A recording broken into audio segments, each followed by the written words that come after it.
Tā nu esam atpakaļ un laiks iepazīties ar lidaparātu, par kuru iepriekšējos raidījumos, kā jau sacīts, neesam bilduši ne vārdu. Un runa ir par izplatnim diezgan līdzīgo paraplānu. Tas ir agregāts, kas ļauj cilvēkam diezgan droši gan nolaisties, gan arī pacelties debesīs. Jāatzīst, sākotnēji vērojot paraplānistu darbības, man šķita, ka šis izgudrojums noteikti atkal ir saistāms ar vareno izgudrotāju Leonardo da Vinci. Un tomēr izrādās, šādas domas ir pilnīgi veltas. Paraplāns ir daudz nesenāks izgudrojums. Lidot uz augšu ar izplatnim līdzīgu agregātu cilvēks iemācījies vien gadus 30–40 atpakaļ, taču paraplanierisms kā sporta un izklaides veids tā pa īstam aizsākās pagājušā gadsimta 80. gadu sākumā. Latvijā pirmie paraplāni esot parādījušies līdz ar valsts neatkarības atgūšanu. Paraplanierisms esot ārkārtīgi drošs pasākums. Piloti, kas lido jau daudzus gadus, viņi teiktu tā, ka tas ir drošāk nekā iet ar kājām no pilsētas ielām. Tiesa mācīšanās procesā gan pie kāda ziluma vai nobrāzuma gadoties tikt, un pašā sākumā arī jāsaprot, ka nāksies pasvīst.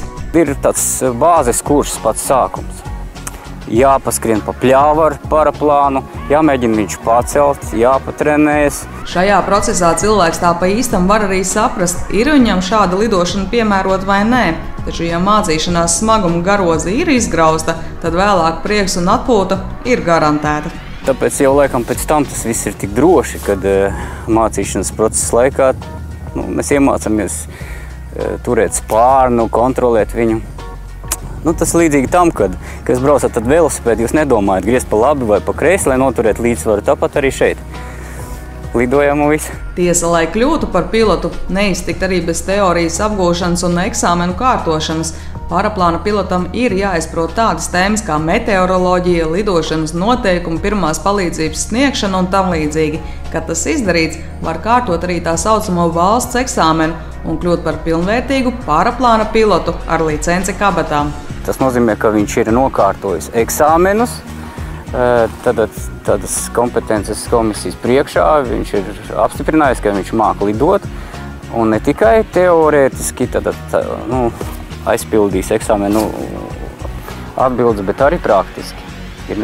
Eksāmens jāpild arī praktiski. Tātad, uzlidojot kaut kādā noteiktā augstumā, pilotam ir jāparāda, ko viņš māca, kad ir jāizpilda noteikti uzdevumi. Māris atzīst, ka viņam pašam, mācoties ar pārtraukumiem, pilota licences iegūšanai bija nepieciešami pāris mēneši.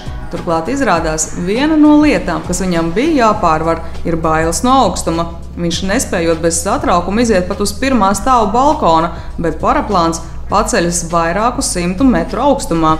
Taču izrādās, ja cilvēks spēj kalnos slēpojot pārvarēt braucienu ar krēslu pacēlāju, arī lidojums ar paraplānu sagādās prieku nevis raizes. Un tomēr pirms kursa uzsākšanas der savas sajūtas pārbaudīt izmēģinājumu lidojumā.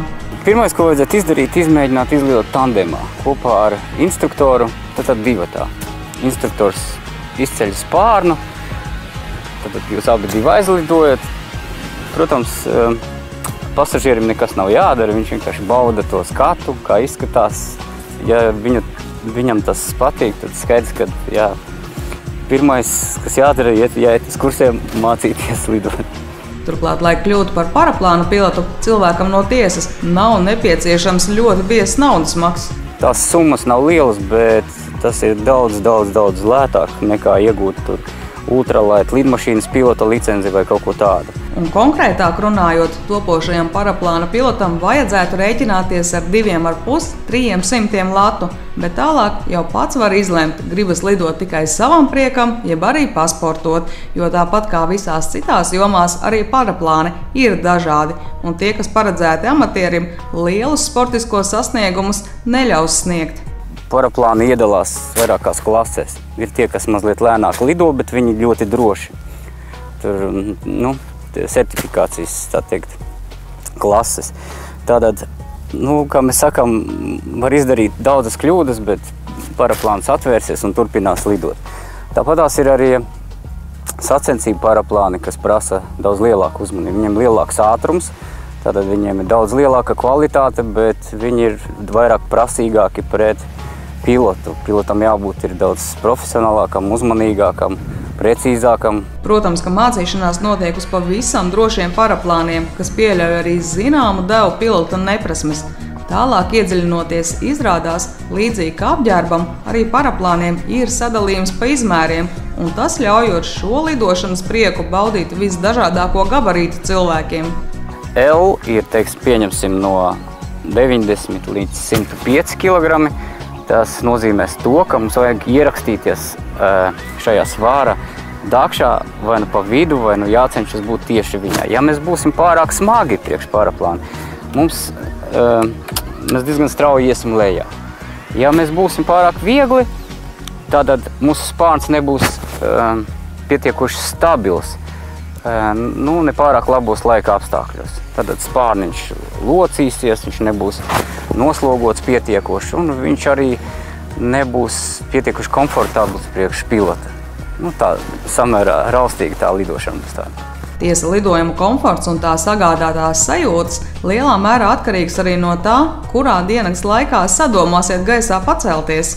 Es teiktu, ka diena ir visjautrākais lidošanas laiks, jo tad gaiss burbuļo, viss griežās, es nezinu, ir ļoti forši, tāpēc, kad ir siltās, augstās straumes, kas mijas savā starpā, un mēs varam ķert tās straumes un mēģināt lidot augšā un maksimāli ilgi censties noturēties gaisā, pateicoties tieši tam, kad saule silda zemi dienas vidū un notiek tie procesi, kas palīdz mums ilgāk turēties gaisā. Savukārt no rīta un vakarā, kad saule attiecībā pret zemi ir ļoti tādā slīpā leņķī, kad zemi nesilda tieši, zeme ir atdzisusi un vairs nenotiek nekādi procesi, tad ir ļoti komfortabls, mierīgs, es teiktu, laminārā vējā lidojums ļoti komfortabls, jā. Lidojums parasti notiek ar vidēju ātrumu 35–36 km/h. Tāpat kā citiem gaisa kuģiem, arī paraplānam gan pacelšanās, gan arī nolaišanās notiek pret vēju. Mēs paraplānistus vērojām, ka tie gaisā cēlās ar vinčas un automašīnas palīdzību, kas nozīmē, ka lidojums varēs notikt tikai tad, ja būs arī palīgi. Taču ir arī alternatīvas. Ir vēl viens veids, tas ir ar motoru. Mēs viņus saucam vēl par Karlsoniem. Tā nedaudz smikņēt, bet tur diezgan liela līdzība var saskatīt. Tad uz muguras ir motors, pagaidām ir ar iekšdedzes dzirnēju. Un tātad iedarbinot motoru un tāpatās nostājoties pret vēju, izceļot spārnu, mēs varam lidot un lidot jebuz kurieni un cik vien degviela atļauj. Ja? Tātad tas ir viens no veidiem. Un trešais veids, ko mēs vēl neesam izskatījušies, ir lidošana dinamikā. Bez motora, bez vinčas, bet izmantojot vēja spēku, kas tādā reliefa tādā vietā, tur, kur vējš atduras kalnā un iet uz augšu, ja mēs varam stundām ilgi lidot tādā veidā. Mēs saucam to par lidošanu dinamikā. Šo pacelšanās veidu visērtāk ir izmantot kalnos, taču arī Latvijā esot divas vietas, kur pie piemērota vēja virziena un stipruma veidojas dinamiskā plūsma, un paraplāns var labi pacelties un ilgi noturēties debesīs. Viena no šīm vietām ir Aizkraukles pilskalns Skrīveros, bet otra – Baltijas jūras stāvkrasta pie Jūrkalnes. Pēdējais ir sevišķi iecienīts, jo pie piemērota vēja no Jūrkalnes varot aizlidot gandrīz līdz Pāvilostai un atpakaļ. Tomēr, kā jau minēts, arī paraplanieristiem piemīt sportiskās sacensības gars, tādēļ regulāri notiek lielāka un mazāka mēroga sacensības. Tajās uzdevumi mēdz būt dažādi, sākot ar precīzāko nolaišanos un beidzot ar ilgāko noturēšanos gaisā. Taču skatītājiem baudāmākās esot gaisa akrobātikas sacensības, kas drīzumā notiks arī Latvijā. Tas katru gadu notiek tepat Hesā. Tātad, lai viss tas būtu droši, virs ūdens tas viss notiek, lai tiešām tas būtu droši. Un viss tiešām ļoti skatāmas sacensības. Šobrīd plānots, ka Baltijas čempionāts aerobātikā pie Rīgas Hesa risināsies 27. un 28. jūlijā. Taču tā kā paraplanierisms ir ārkārtīgi atkarīgs no laika apstākļiem, šo sacensību norises laiks nav akmenī iekalts. tā ka interesantiem atliek vien sekot līdzi jaunākajām publikācijām, piemēram, kluba Adrenalīns interneta vietnē adrenalīns.lv. Arī mēs noteikti aktīvi sekosim līdzi jaunākajai informācijai par dažādām paraplānistu aktivitātēm un no sirds ceram, ka kādā no nākamajiem raidījumiem varēsim parādīt, ko tad nozīmē aerobātikas sacensības uz paraplānu spārniem. Bet mēs, protams, nebūtu mēs, ja neizmantot iespēju arī paši pārbaudīt un izmēģināt, kas tad īsti ir tas lidojums ar paraplānu. Par to, kā mums gāja, nākamajās minūtēs. Jāteic, no zemes vērojot to, cik strauji Māris ar savu paraplānu tiek uzrauts gaisā, parādās pirmais satraukums un sajūta, ka lidošana būs bailīga. Vēl jau vairāk tāpēc, ka nav saprotams, kā tāda lupatiņa, diezgan pieklājīgu izmēru no speciāla auduma darināts spārns, tomēr var noturēties gaisā. Turklāt uzzinot, ka tandēma lidojumā rezerves izplatnes ir tikai instruktoram, bet pasažieriem tiek iedota vien ķivere un mierinājums, ka, ja kas noiet greizi, tas instruktora izplatnes droši varēšot noturēt arī 2 cilvēkus, jāteic, tāds īsts miers neiestājās. Un tomēr, kas jādara, tas jādara. Kā ierasts, vispirms ir instruktāža, kurā tiek paskaidrots, ka pie pacelšanās būs biškucīt jāpaskrien un skriešana jāturpina arī gaisā līdz brīdim, kad saņemts instruktora norādījums apsēsties. Tālāk esot jābauda lidojums, līdz pie piezemēšanās no beņķa jāizšļūc ārā un atkal biškucīt jāpaskrien. Mans svarīgākais uzdevums ir nepaklupt, ne startējot, ne finišējot. Tā nu visu ielāgojot, arī ceļamies gaisā, un te arī pirmais pārsteigums. Pacelšanās ar vinšu notiek līgani un mierīgi. Mūsu vinšas operators Dmitrijs nav mānījies. Viņš nevienmēr pilotu gaisā uzrauj pātro. Turklāt arī pats lidojums ir mierīgs un no tiesas rodas priekšstats par to, ka tā tur augšā jūtas arī putni. Nav ne motoru rūkoņas, ne kratīšanās. Nedaudz mūs papurina vien brīdī, kad ielidojam kādā sapultā gaisa kūlī, taču arī tas nekādu satraukumu nerada, lai gan pirmā lidojuma laikā jūtu, ka tomēr diezgan kreptīgi esmu ieķērusies virvēs, tā teikt, lai drošāk. Tomēr nākamajos pāris lidojumos pēc tā vairs neizjūt nekādu vajadzību. Lidojums patiesi izrādās patīkams, un vēlāk sajūtot pat pārāk lielu mieru, pati instruktoram lūdzu, lai viņš parāda, kas īsti ir tā spirāla un vingovers. Pirmais ļauj diezgan strauji nākt lejā, otrais vairāk vai mazāk lēzeni šūpoties no viena sāna uz otru. Pēc 3 lidojumiem esmu pārliecinājusies, ka šis patiesi ir diezgan demokrātisks atpūtas veids visdažādākā vecuma un fiziskās sagatavotības cilvēkiem, ko noteikti ir vērts izmēģināt.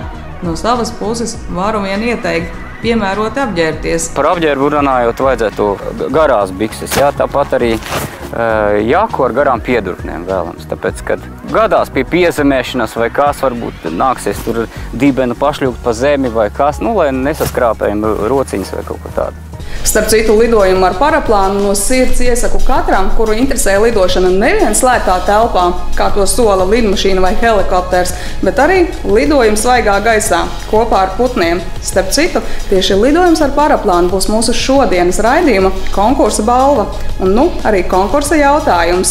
Cik Latvijā ir vietas, no kurām ir iespējami tā saucamie dinamiskie lidojumi ar paraplāniem, un kura no visām šīm vietām ir pati iecienītākā? Esi pirmais, kurš atsūta pareizo atbildi uz e-pastu lidojumplāns@lidojumplāns.lv, un iespējams tieši tu tiksi lidojumā ar paraplānu. Bet gan man laiks atvadīties. Paldies, ka šo pusstundu pavadījāt kopā ar mums. Tiksimies jau pēc nedēļas ar jauniem stāstiem. Lai jums ir jauka šī nedēļa, bet, ja plānojat doties kādā lidojumā, lai lidojumam labvēlīgs laiks. Atā!